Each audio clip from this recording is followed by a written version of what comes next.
Hello, my name is Boris Platov, and this is Center for Advanced Training, Quality Management and Marketing, Institute of Geology and Petroleum Technologies, Kazan Federal University.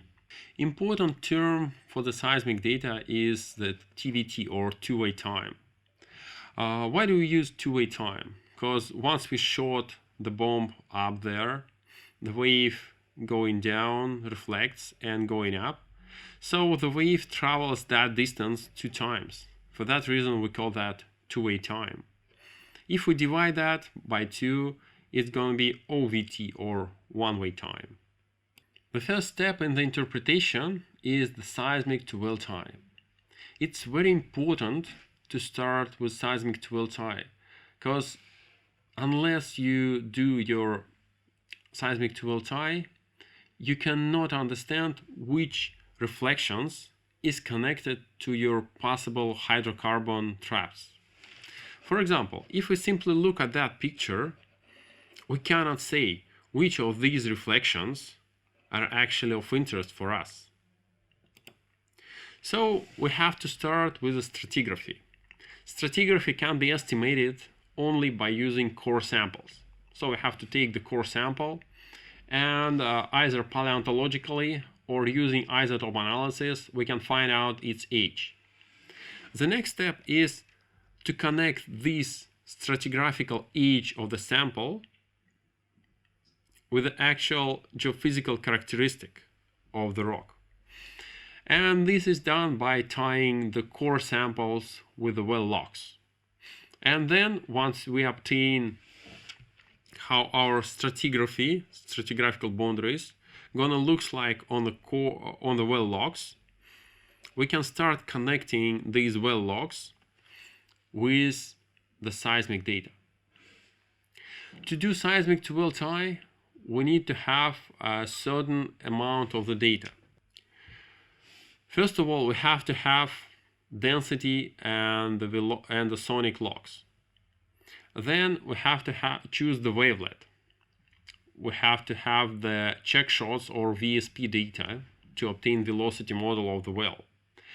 And finally, we're gonna have the seismic line or seismic cube, which is located nearby the well, in which we got VSP, sonic, and density logs.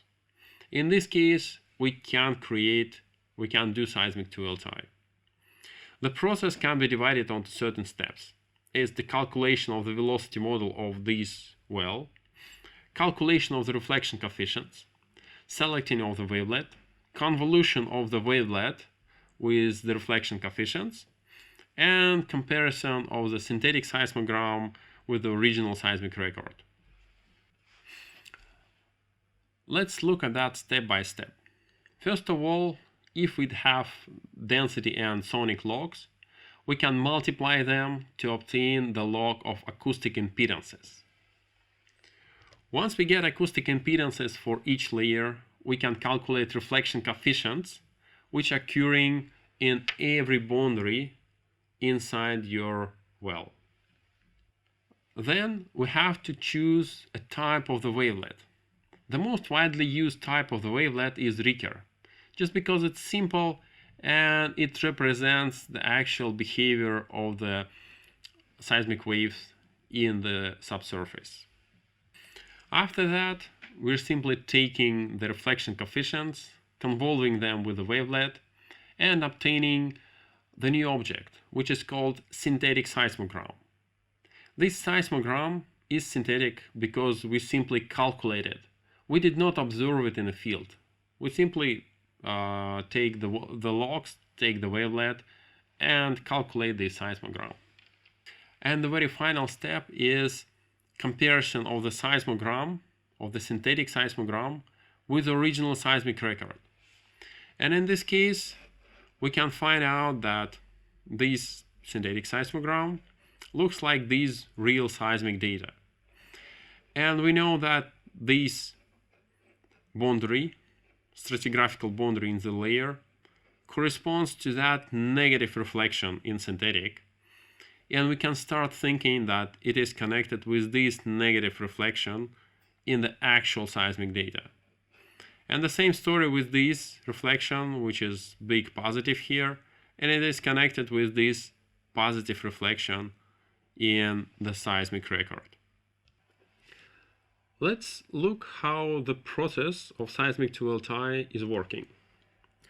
First of all, that's the surface of the area where we want to obtain the seismic data. We shot a bomb here and obtain the signal on the receiver, which is located here. And for example, our seismogram is looking like that. Okay? And it is in time, in milliseconds. Let's look at the seismogram. We can find out that in this place we get a huge, big positive amplitude. And this positive amplitude, for example, occurs on a time equals to 500 milliseconds. And that means that we can trace this horizon, but still we don't know the depth of that point.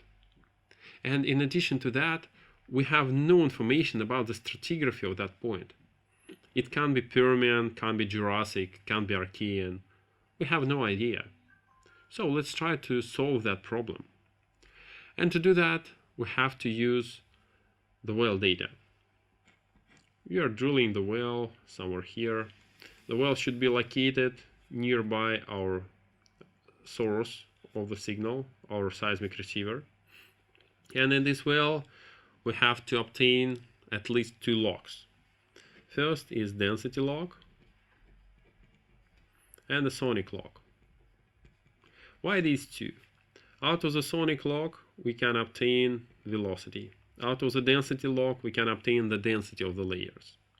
By multiplying these two, we can obtain the value of acoustic impedance of each layer. And then, by using this formula of reflection coefficient, we can obtain information on how the wave gonna reflect each of the boundary inside our well. And we can plot here the log of reflection coefficients. And for example, it is looking like that. Then we have to select the type of the wavelet.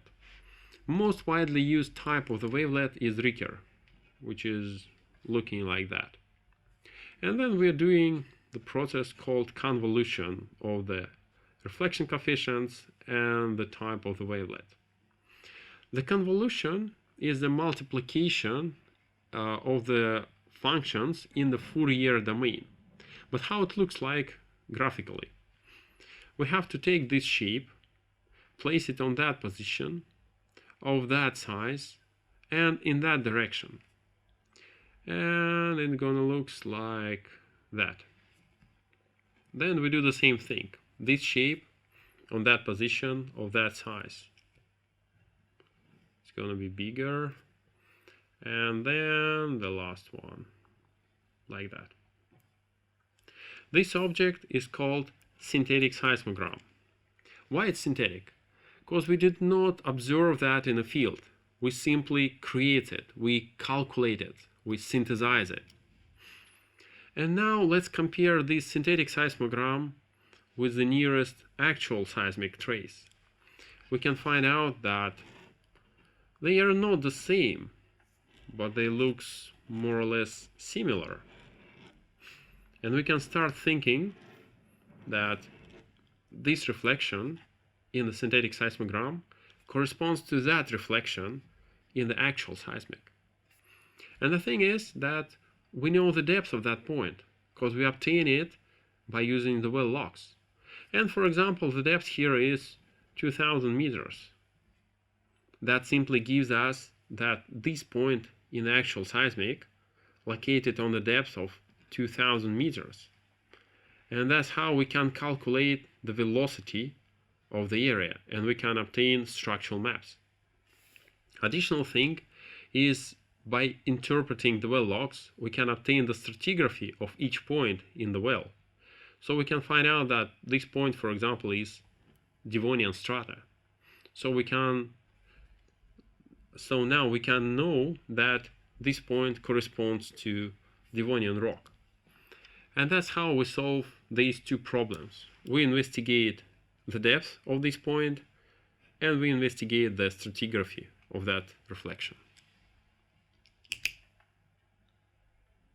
Mm-hmm.